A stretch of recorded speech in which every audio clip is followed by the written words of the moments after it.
Hello friends, কেমন আছো তোমরা সবাই? আশা করি তোমরা সকলে খুব ভালো আছো আর আমরাও খুব ভালো আছি। দেখতেই পাচ্ছ উটটাকে কি সুন্দর সাজানো। আর আমি প্রথম মানে উঠে উঠলাম, তাও আবার মেয়েকে নিয়ে। আর এই যে বালির ওপর দিয়ে উটটা যাচ্ছে, উঁচু নিচু, মানে কোথাও উঁচু কোথাও নিচু, আর উটটা যখন যাচ্ছে মানে এত নড়ছে, একবার ডান দিকে হেলে পড়ছে, একবার বাঁ দিকে হেলে পড়ছি। মানে সেই একটা মানে কি বলবো, একটা অন্যরকম মানে অবস্থা হয়ে দাঁড়িয়েছে। এর থেকে মনে হচ্ছিল যে না উঠলেই হয়তো ভালো হতো, কিন্তু মেয়ে বায়না করছিল। এবার এত ছোট মেয়েকে তো আর একা ছাড়া যায় না, আর ওর বাবাও উঠবে না। আর দেখো কি অবস্থা, মেয়ে এদিকে হাত ছেড়ে দিয়েছে আর মেয়ের সমান এরকম দুলছে। মানে কি বলবো, একটা অন্যরকম ফিলিংস হচ্ছে। তা আস্তে আস্তে যখন উট চালক আমাদের যখন উট সাওয়ারি করছিল, তখন আস্তে আস্তে ব্যাপারটা স্মুথ হয়ে যাচ্ছিলো, আস্তে আস্তে জিনিসটা ঠিক হয়ে যাচ্ছিল। আর এখানে মানে যেই উটই দেখি না কেন সেই উটকে এরম সুন্দরভাবে সাজানো থাকে। তা আমার তো মানে ওঠার পর খুবই ভালো লাগছিলো।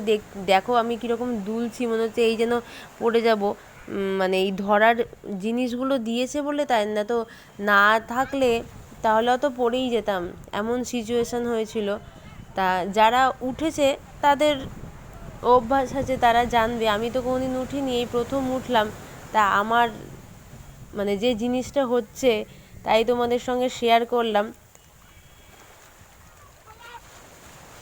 আর আমার মেয়ে তো খুব মজা পেয়েছে, ও বায়না করছিল উঠে উঠবো বলে।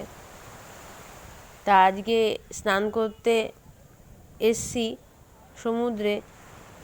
তা ওর বাবা বললো তাহলে স্নান করার আগে উট সাওয়ারি করে নাও, তারপরে জলে নামবে।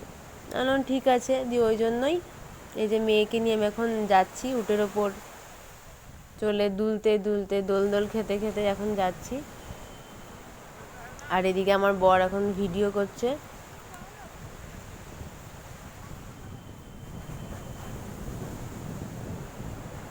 তবে আস্তে আস্তে যখন উটটা চলতে থাকলো, জিনিসটা রানিং হয়ে গেল, তখন বেশ মানে তখন ভালো লাগছে।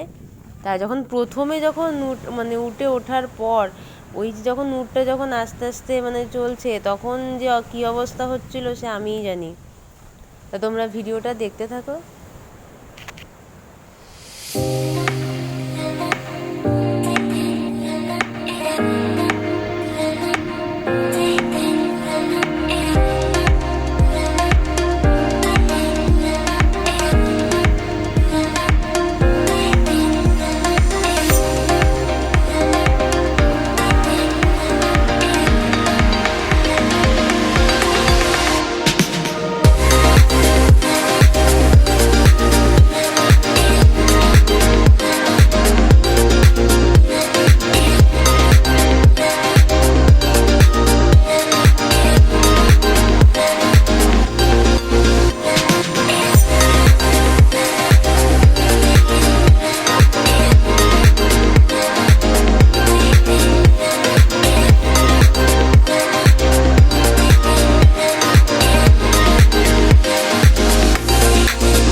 তাহলে চলো আজকের মতো ভিডিওটা এখানেই শেষ করছি। আবার দেখা হবে নেক্সট ভিডিওতে। আর আমাদের প্রায় উটের সবারই হয়ে এসছে। তাহলে চলো আজকের মতো টাটা।